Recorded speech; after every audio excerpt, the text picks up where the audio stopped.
is one of the top 2 or 3 causes of every significant environmental problem on the planet, locally and globally. Is it right or wrong to have a farm system that is making us less able to use antibiotics when we fall ill or when our children fall ill? And the list goes on. And I've found that when I ask that question, the relevant question, people are in agreement. It's very hard to find an American who is indifferent to the treatment of animals. 96% of Americans think that there should be laws protecting animals from cruelty.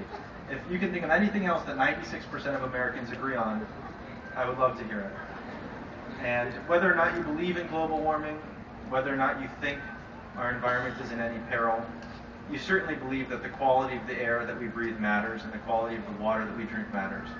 And so we're in this odd position where we have a subject which is clearly and definitively our most important relationship to the environment and our most important relationship to the animal world. And yet we haven't found a good way to talk about it that reflects these very American values, these very human concerns. And so I tried with this book not to simply present an argument, not to present journalism, not to present philosophy, but to present a story that would hopefully engage people who care, which is to say everybody, in a way that allows them to care, that doesn't make them fear hypocrisy or fear a wagging finger, but instead says, hey, there's this enormous territory in front of us, an enormous number of choices, and we can make choices that better reflect our values. The choice is not between vegetarianism and being a carnivore. The choice might be between eating meat 21 meals a week and eating it 20 meals a week. If all Americans reduced their meat consumption by 1 meal a week, it would be environmentally the equivalent of taking 5 million cars off the road. It's a very powerful statistic. And when someone says to me, I'm compelled by this story that you're telling, but I can't myself become a vegetarian, I just love meat too much, or it's too important to my family or my culture or my religion, I understand and respect that person perfectly well. It took me 20 years to become a vegetarian.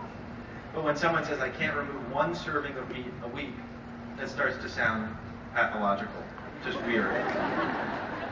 So I think that's the place to start, and that's the place that my book starts. The idea that we need to eat less of this stuff because it's killing our planet. It's doing horrific things to animals, and it's also injuring our own bodies in ways that we know about and in many ways that we don't yet know about. We've really made science experiments out of ourselves and our kids. And one only need read the New York Times or Washington Post or USA Today or whatever you read to find more and more reasons to be concerned about this subject.